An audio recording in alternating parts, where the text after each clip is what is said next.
시편 1절에서 12절까지 말씀입니다. 제가 가진 성경은 구약 성경 904면에 있습니다. 시편 139편 1절에서 12절 말씀. 다 찾으시면 우리 한 목소리로 함께 봉독하겠습니다.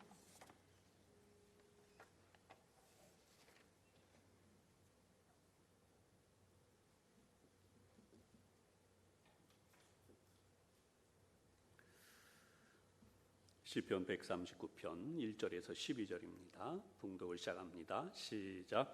여호와여, 주께서 나를 살펴보셨으므로 나를 아시나이다. 주께서 내가 앉고 일어섬을 아시고 멀리서도 나의 생각을 밝히 아시오며 나의 모든 길과 내가 눕는 것을 살펴보셨으므로 나의 모든 행위를 익히 아시오니 여호와여, 내 혀의 말을 알지 못하시는 것이 하나도 없으시니 주께서 나의 앞뒤를 둘러싸시고 내게 안수하셨나이다. 이 지식이 내게 너무 기이하니 높아서 내가 능히 미치지 못하나이다. 내가 주의 영을 떠나 어디로 가니 주의 앞에서 어디로 피하리이까. 내가 하늘에 올라갈지라도 거기 계시며 수월에 내 자리를 펼지라도 거기 계시니이다. 내가 새벽 날개를 치며 바다 끝에 가서 거주할지라도 거기서도 주의 손이 나를 인도하시며 주의 오른손이 나를 붙드시리이다.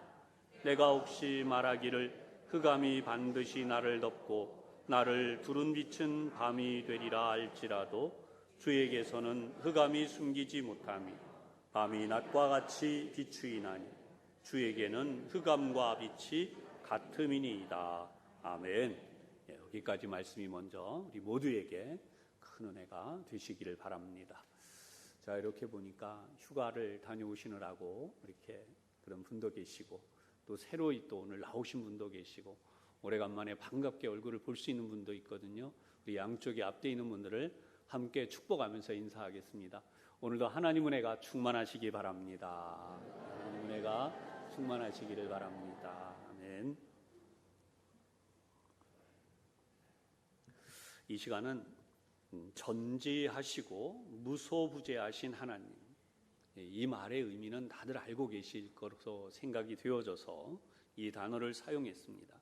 전지하시고 무소부재하신 하나님이라고 하는 제목으로 함께 은혜를 나누도록 하겠습니다. 오늘 시편은 다윗이 경험하고 알게 된 바로 그 하나님에 대한 고백입니다.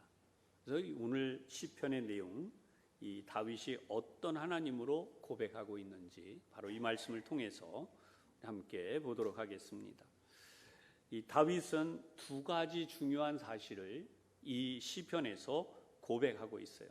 첫 번째는 전지하신 하나님, 두 번째는 무소부재하신 하나님.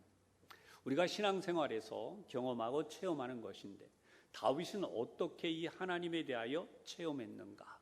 이 두 가지를 가지고 함께 생각하면서 먼저 은혜를 나누겠습니다.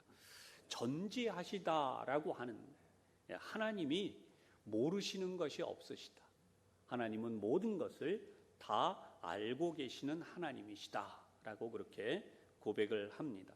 그리고 두 번째 부분, 무소부재하시다. 하나님은 어디에나 계시다라고 하는 것입니다. 우리가 생각하고 있는 이상으로 하나님이 어디에나 계시는데 다윗이 이렇게 고백하게 되어진 배경이 있습니다. 다윗은 자신이 경험한 삶에서 하나님이 어떻게 인도하시고 역사하셨나라고 하는 것을 고백했는데요. 다윗은 어린 시절에 양을 치며 성장했습니다. 그때 누가 지켜준 것이 아닙니다. 그때의 하나님이 나를 지켜주셨습니다 라고 하는 고백이 그의 일생을 인도해 갔죠. 그때 만난 하나님에 대해서 고백한 내용이 바로 이 골리앗과 싸우게 되었을 때에 이 사울 왕이 만류를 합니다. 너는 어린 소년이다. 어떻게 그런 장수와 싸우겠느냐. 그럴 때에 다윗이 사울 왕에게 고백하는 내용이 사무엘상 17장 34절에서 36절에 나와요. 하나님에 대해서 고백한 내용입니다. 제가 말씀을 봉독해 보겠습니다. 다윗이 사울에게 말하되 주의 종이 아버지의 양을 지킬 때에 사자나 곰이 와서 양떼에서 새끼를 물어가면 내가 따라가서 그것을 치고 그 입에서 새끼를 건져내었고 그것이 일어나 나를 해하고자 하면 내가 그 수염을 잡고 그것을 쳐 죽였나이다. 주의 종이 사자와 곰도 쳤은즉 살아계신 하나님의 군대를 모욕한 이 할례 받지 않은 블레셋 사람이리까 그가 그 짐승의 하나와 같이 되리이다. 여러분, 우리가 아는 대로 골리앗은 거의 3m에 이르는 거구를 가진 장수예요. 그런데 그때 당시에 10대의 소년이었던 다윗이 바로 그 장수와 싸우기 위해 나서게 됩니다. 그런데 그가 고백하는 내용이 바로 이 본문 속에서 나타나는데, 이 본문은 바로 하나님의 보호하심이 얼마나 놀라웠는가라고 하는 것을 고백을 해요. 양을 지킬 때에 맹수가 나타났다는 거죠. 평범한 맹수가 아니라 사자와 곰이라고 하는 것이죠. 맹수 중에 맹수의 왕으로 불리는 존재들입니다. 이러한 것들이 나타나서 이 양떼우리에서 새끼를 움켜가요. 그러면 그것을 따라가서 그 맹수를 쳐서 새끼를 건져냈다는 것입니다. 심지어 이러한 먹이를 놓치고 나서 다윗에게로 달려들면 오히려 그 수염을 잡고 쳐서 죽였다고 하는 것이죠. 이러한 일을 어떻게 할 수 있었는가? 하나님이 함께 하셨기 때문에 했다라고 하는 거죠. 그 위험한 순간 하나님이 함께 하셨습니다. 그래서 하나님이 나를 건져 주셨습니다. 이렇게 고백을 하는 거죠. 연약한 소년의 몸이지만 담대하게 맹수를 대적할 수 있게 역사하신 하나님, 지금도 역사하셔서 바로 이 블레셋 사람을 하나님이 쳐서 승리하게 하심으로 우리를 구원하시는 역사를 경험하게 할 것입니다. 이렇게 믿음의 고백으로 시작되어지는, 다윗이 성경에 시작되어진 하나님을 향한 고백의 내용은 오늘 우리 이 시편을 통해서 놀라운 절정의 고백을 하고 있어요. 다윗이 경험한 하나님, 어떤 하나님이실까요? 첫 번째, 하나님은 모든 것을 아시는 하나님이십니다 라고 고백을 합니다. 1절의 말씀을 보도록 하겠습니다. 여호와여, 주께서 나를 살펴보셨으므로 나를 아시나이다. 여기서 살펴보셨으므로 라고 하는 단어는 하카르타니라고 하는 단어인데요, 이 단어를 우리가 좀 잘 이해하면 하나님이 어떻게 다윗을 살펴보셨다고 고백하는지 이해할 수 있습니다. 우리가 탄광을 이제 채광을 해서 이 석탄을 캐든지 아니면 금속을 채취하려고 할 때에 반드시 거기에 어떤 종류가 매장되어 있는지, 그리고 얼마나 잘 매장되어서 경제적인 가치가 있는지 집중적으로 탐지를 할 것입니다. 바로 그러한 의미가 오늘 살펴보셨다라고 하는 것. 또 다른 의미는 적들이 어디에 진을 쳐 있는지, 그들이 어떤 모습으로 무장하고 있는지, 또 그러한 모습들을 통해서 어떻게 우리가 대비를 해야 하는지, 이렇게 살펴보기 위해서 집중적으로 보는 것을 바로 이 본문에는 살펴보셨으므로 라고 하는 이 하카르타니라고 하는 단어라는 것이죠. 하나님께서 다윗의 삶을 집중적으로 살펴보고 계시다는 거죠. 여기서 이 살펴보고 계신다는 것이 그냥 한번 쓱 보고 마신다는 것이 아니에요. 계속해서 감지하며 지켜보고 계신다는 것입니다. 다음으로 이제 나를 아시나이다 라고 고백을 합니다. 여기 아신다는 말도 생생하게 체험되고 고백되어지는 경험을 말해요. 다윗은 하나님께서 자신의 삶의 구석구석, 그의 생각 하나하나까지, 그리고 일거수일투족을 전부 다 관심을 가지고 주의 깊게 살펴보고 계십니다 라고 고백해요. 나를 아시나이다 이렇게까지 말하면, 이 다윗이 말하는 이 내용을 보고 있으면 하나님은 얼마나 다윗을 집중적으로 지켜보고 또 그렇게 알고 계시나라고 하는 것을 우리가 이 성경을 통해서 알게 되죠. 하나님이 생생하게 다윗에게 경험되어지고 알게 해주실 정도로 그렇게 함께 하실 때 그 하나님에 대한 고백을 하는데, 잘못하면 오해를 할 수 있어요. 하나님이 이렇게 다윗을 관찰하고 계시나라고 하는 관찰자로 이해할 수 있습니다. 그런데 그런 의미가 아니에요. 하나님은 다윗을 인격적으로 만나 주신다라고 하는 고백을 하는 것입니다. 여러분, 그저 우리가 냉정하게 무얼 하나 이렇게 지켜보면 얼마나 부담스럽고 힘이 들겠습니까? 그런데 하나님은 그런 분이 아니시라는 거예요. 하나님은 인격을 가지셨고 인간에게도 인격을 주셨어요. 그래서 하나님과의 인격적인 교제를 원하신다는 것입니다. 오늘 말씀을 듣는 여러분, 다윗의 이러한 고백과 같이 인격적 고백이 우리 가운데 이루어지기를 주님의 이름으로 축복합니다. 2절의 말씀에 보면 이런 하나님의 임재하심을 경험하는 모습이 나와요. 2절, 주께서 내가 앉고 일어섬을 아시고 멀리서도 나의 생각을 밝히 아시오며. 앞에서 말씀드린 것처럼 하나님이 나를 지켜보시는 것이 마치 CCTV를 통해서 관찰하고 계시는 정도로 이렇게 보면 안 돼요. 그럴 수 있도록 우리가 느끼고 있지만 그런 것이 아니라 인공위성으로 관찰하는 시대. 정말 땅에 기는 개미까지도 관찰한다고 하잖아요. 그런데 문제는 인공위성도 그 위치를 벗어나면 더 이상 관찰할 수가 없어요. 그러나 하나님은 앉고 일어섬이라고 하는 것은 모든 일상을 다 보고 계십니다.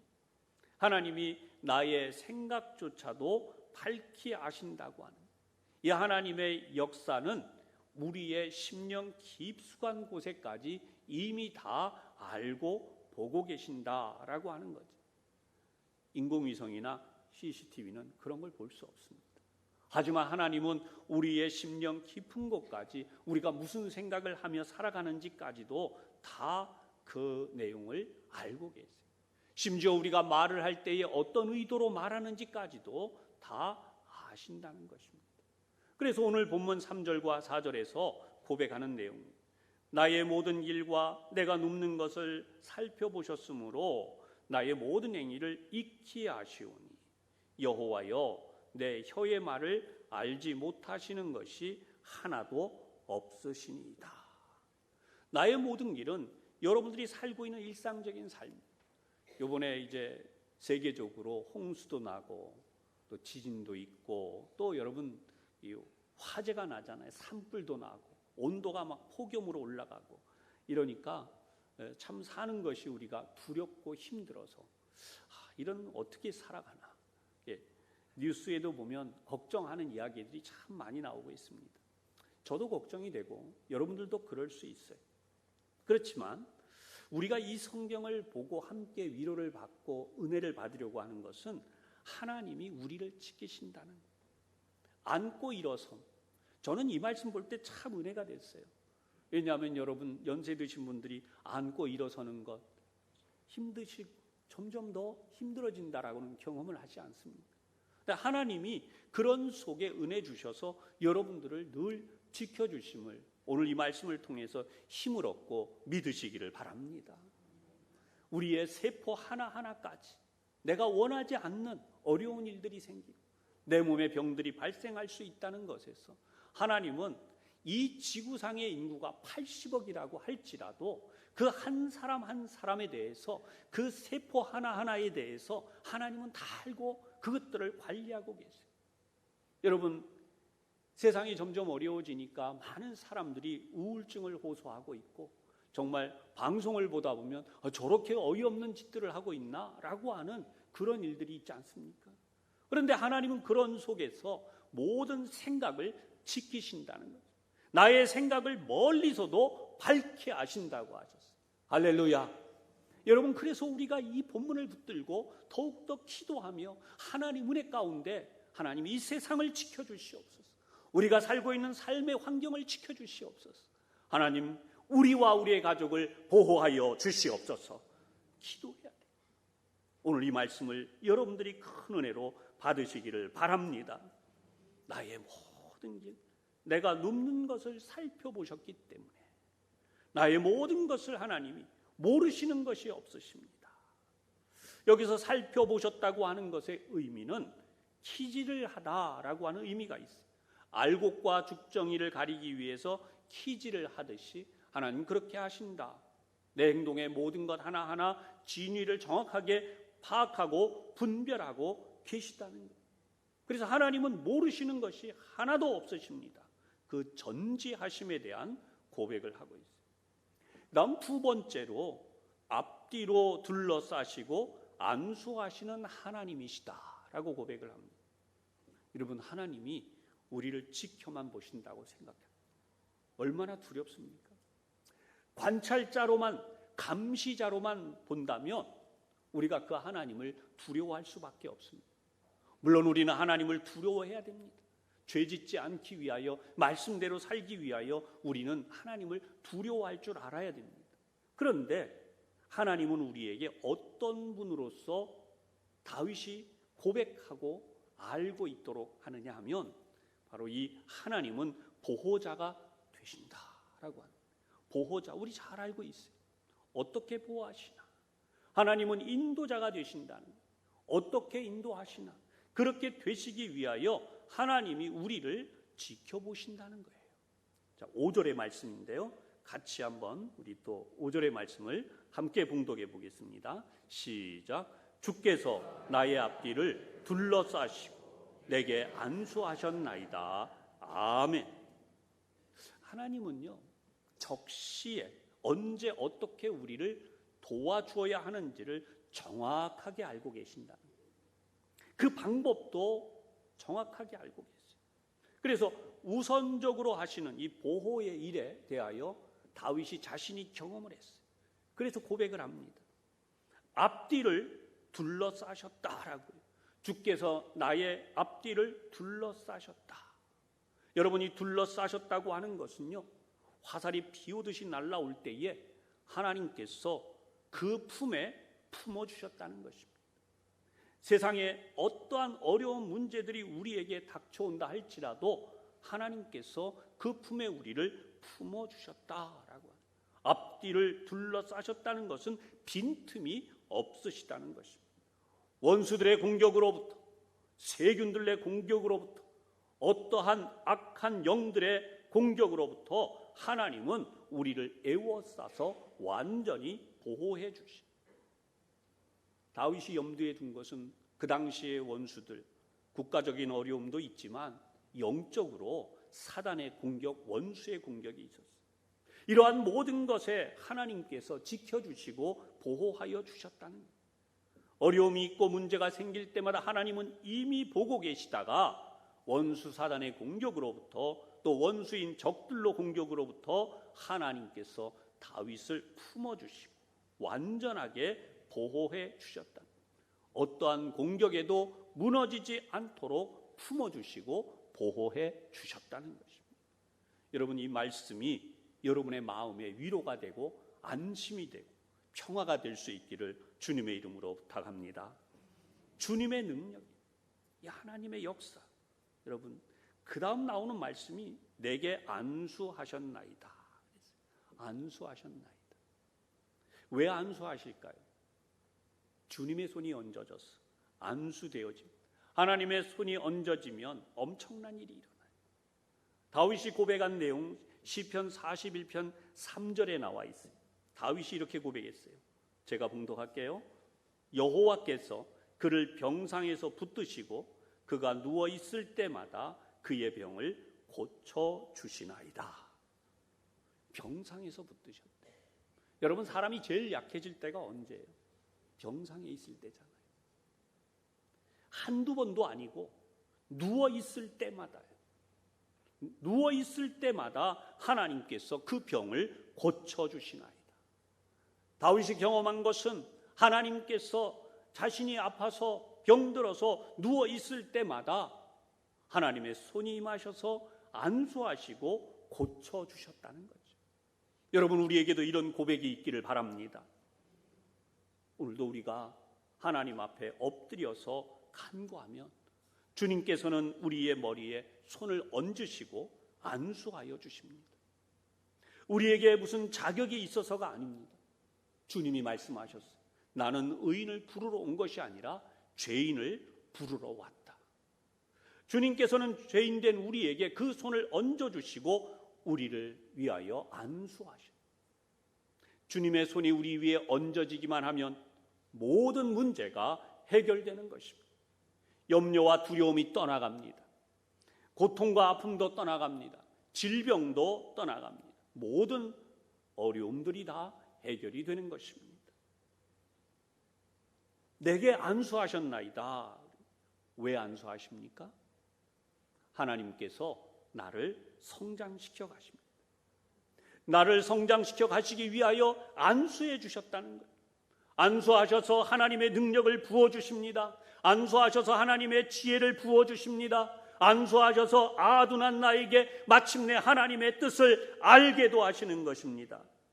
그래서 다윗은 지금 이 놀라운 고백을 하고 있습니다. 하나님의 그 높고 크심을 나는 도저히 알 수 없습니다. 그러나 하나님이 안수하셔서 그 역사하심을 이렇게 깨닫습니다 라고 해요. 그것이 6절의 고백이에요. 이 지식이 내게 너무 기이하니 높아서 내가 능히 미치지 못하나이다. 이 지식이 너무 기이하다. 이 기이하다는 것은 제가 생각할 수 있는 이해를 뛰어넘는 놀라운 것입니다.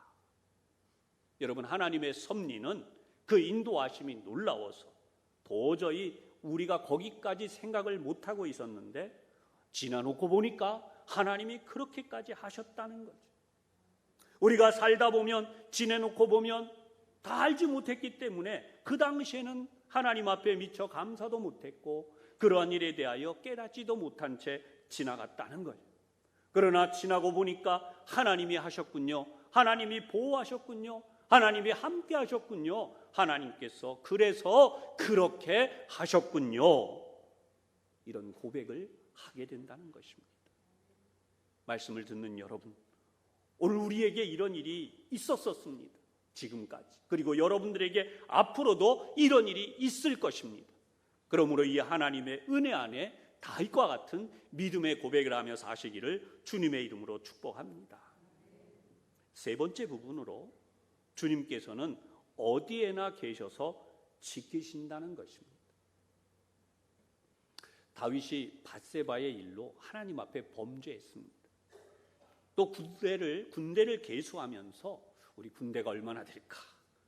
자기 스스로 위안을 삼기 위해서 이렇게 계수하면서 하나님 앞에 범죄하기도 했어요. 그런데 그 당시에 이런 범죄에 대하여서 본인은 깊이 자각하지 못했습니다. 어쩌면 이런 것은 좀 숨겨지기를 바랬을 수도 있습니다. 그런데 하나님은 어떻게 하시나? 바로 거기에도 계셨다는 거죠.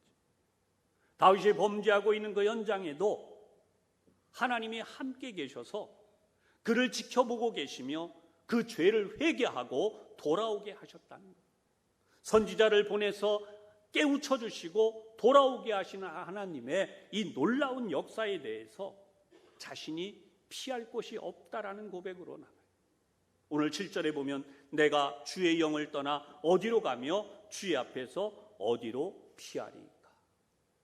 여러분, 인간은 때때로 쥐구멍을 찾고 싶을 때가 있어요. 그런 어려움 속에 있을 때도 그렇고 죄를 지을 때는 더 은밀하게 숨고 싶을 때가 있지 않습니까? 그것이 인간의 죄인된 속성이죠.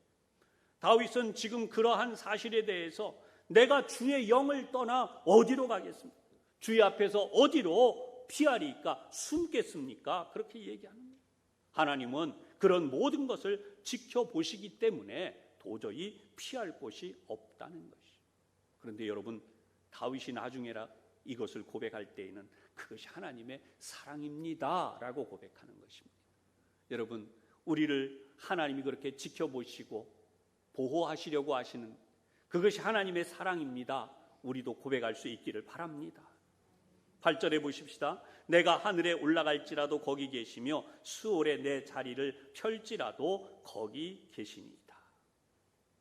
다윗 시대의 사람들은 가장 높은 곳을 하늘로 생각했어요. 그리고 반대로 가장 깊은 곳을 수올이라고 생각했습니다. 그런데 이 수올은 사람이 그냥 가는 곳이 아니라 죽어서 가는 곳이에요. 그렇기 때문에 절망적인 곳입니다.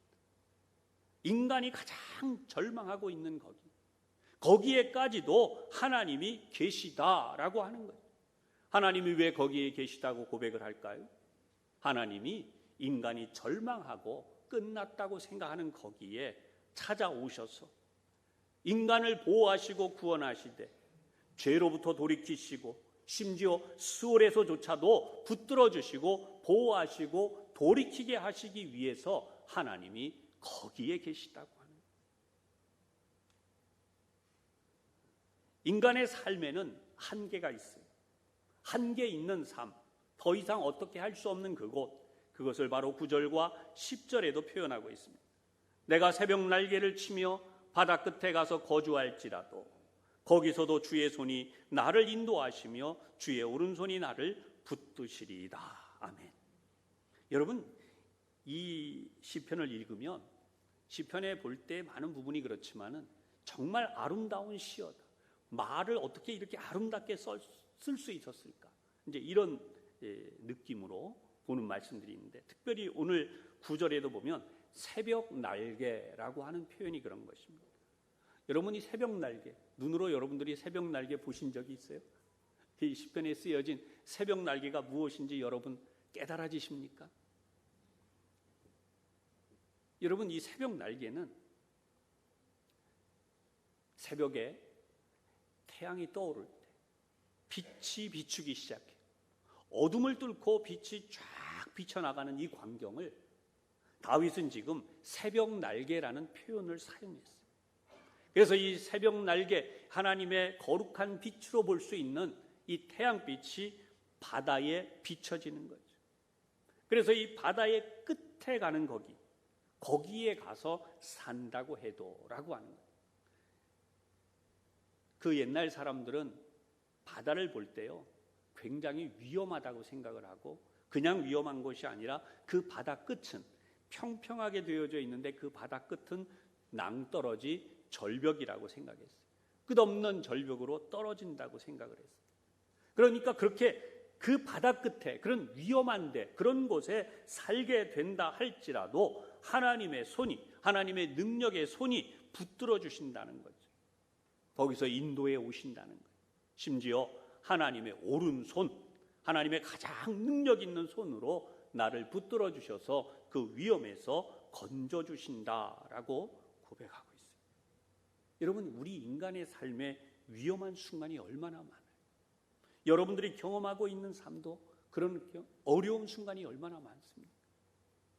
마음으로 또는 삶의 자리로 여러분들이 겪고 있는 이런 상황들, 거기에 하나님의 손이 늘 임하여 계시고 지켜주신다는 것입니다. 이 말씀을 붙드시는 여러분이 되시기를 바랍니다. 네 번째로, 버려진 것 같은 때에도 찾아오시고 구원하셔. 이 인생은 절망적일 때가 있습니다. 11절에 보면 내가 혹시 말하기를 흑암이 반드시 나를 덮고 나를 두른 빛은 밤이 되리라 할지라도, 그랬어요. 반드시 흑암이 나를 덮는다. 다윗의 삶에 이런 두려움이 있었다는 거예요. 여러분, 반드시라고 하는 이 표현이 들어가니까 어떻게 된 거예요? 꼭 그렇게 된다는 거죠. 그렇게 될 수밖에 없다는 운명론적인 이야기 같아요. 자신의 힘으로 무엇을 더 이상 어떻게 할 수 없다는 거예요. 흑암이 뭐예요? 글자 그대로 어둠인데 내가 희망을 가질 수 없는 것이죠. 원수들에게 애워싸일 때가 그러했습니다. 질병으로 고통당하며 점점 힘들어질 때 그러했습니다. 그리고 자신의 죄로 인하여 그 죄로부터 벗어날 수 없어서 절망할 때 그러했어요. 흑암이 반드시 나를 덮고 나를 두른 그런 빛이 있었는데, 정말 과거에 하나님이 나를 보호하시고 인도하신 그런 것이 있었는데 그런 것들조차도 뭐가 된다고요? 밤이 되리라. 결국은 나는 이제 어둠 속에 갇힐 수밖에 없어, 무너질 수밖에 없어 라고 하는 그런 상황 속에 있다 할지라도 하나님이 어떻게 되신다고요? 거기에 하나님이 빛이 되신다고 하세요. 할렐루야. 하나님이 빛이 되셔서 아무리 어두움에 덮여있는 상태라 할지라도 그 하나님의 빛이 비춰지는 순간, 그 어둠 속에, 절망 속에, 내가 더 이상 어찌할 수 없는 그런 상황 속에 하나님의 빛이 비춰지는 순간, 거기 그 어둠이 대낮처럼 밝아진다는 거예요. 성경은 이 고백을 하는데 12절이에요. 주에게서는 흑암이 숨기지 못하며 밤이 낮과 같이 비추이나니 주에게는 흑암과 빛이 같음이니이다. 어둠이 덮여 있기 때문에 우리는 절망할 수밖에 없는 그런 순간을 살아가고 있을지라도 하나님께서 그 흑암을 뚫고 반드시 찾아오신다는 거예요. 흑암의 권세가 아무리 강하다 할지라도 다윗을 덮을 수 없도록 하나님께서 그 어둠을 뚫고 대낮과 같은 하나님의 빛으로 비추어 주심으로 환난과 두려움도 더 이상 문제가 되어서 다윗을 해할 수 없게 되었다라고 하는 것입니다. 사랑하는 여러분, 이 시편을 통해서 하나님의 보호하심이 얼마나 놀라운가 다윗은 우리에게 알려주고 있습니다. 오늘 이러한 고백에 대해서 우리 모두 하나님의 은혜를 체험하는 은혜의 자리로 나가시기를 바랍니다. 여러분, 하나님은요 우리를 창조하신 분이에요. 그렇죠? 다 공감해요. 그런데 창조하신 분인 동시에 보호하시는 분이에요.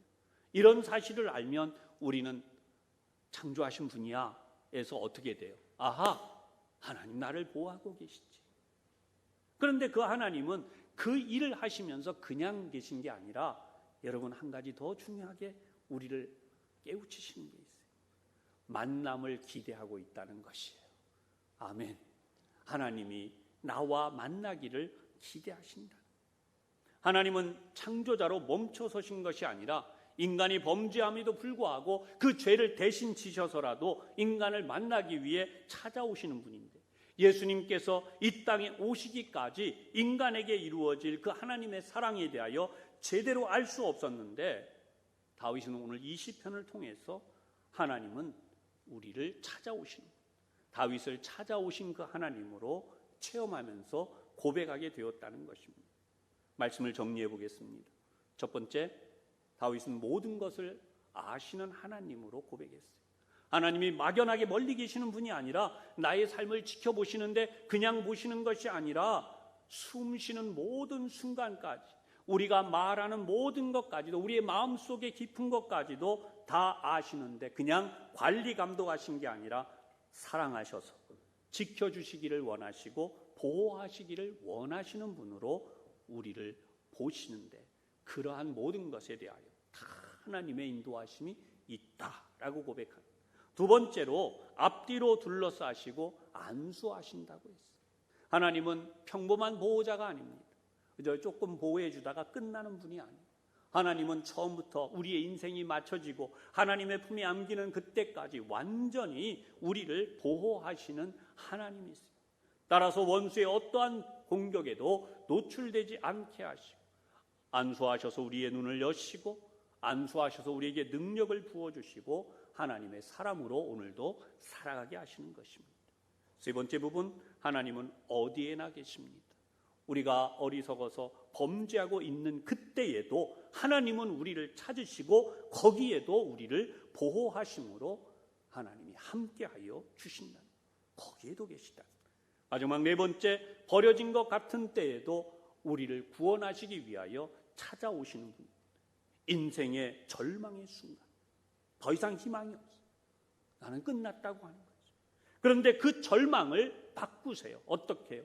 주님이 오시면, 하나님이 오시면 그 빛으로 인하여 그 어두움이 사라져버리는 대낮과 같이 되어진다는 것입니다.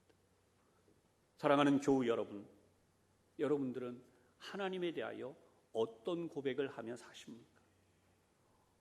오늘 우리가 다윗과 같이 하나님의 주시는 이 보호하심과 은혜를 분명히 깨달아 알면서 하나님의 은혜를 더욱 붙들고 모든 사단의 시험으로부터 우리를 지키실 뿐만 아니라 세상의 모든 위험으로부터 우리를 지켜주시는 하나님, 나는 몰랐지만 모든 필요에 대하여 아시기에 항상 공급해 주시는 하나님으로 이렇게 고백하는 저와 여러분이 되실 수 있기를 주님의 이름으로 축원합니다.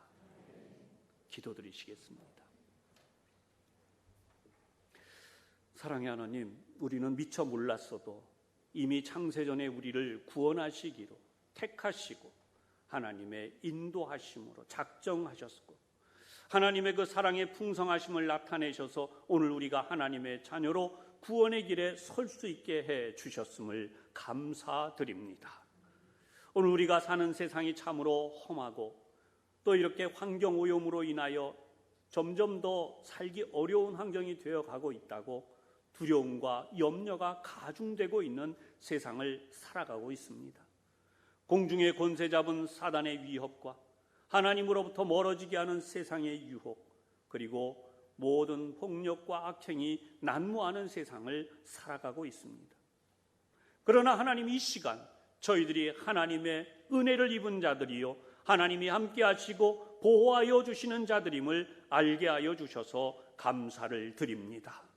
간절히 간구하옵기는 오늘 말씀처럼 주님의 손으로 안수하여 주셔서 우리의 영혼, 우리의 육신의 연약함, 하나님의 영권과 능력으로 충만하게 하여 주시옵소서.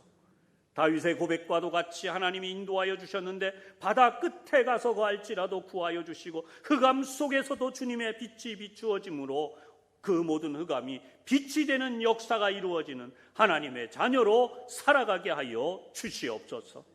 날마다 주님의 그 오른손으로 붙들어 주셔서 우리가 점점 주님께로 더 가까워지는 그러한 사람, 승리의 사람, 믿음의 사람으로 살아가는 감격과 기쁨을 더하여 주시옵소서. 예수님 이름으로 기도하옵나이다. 아멘.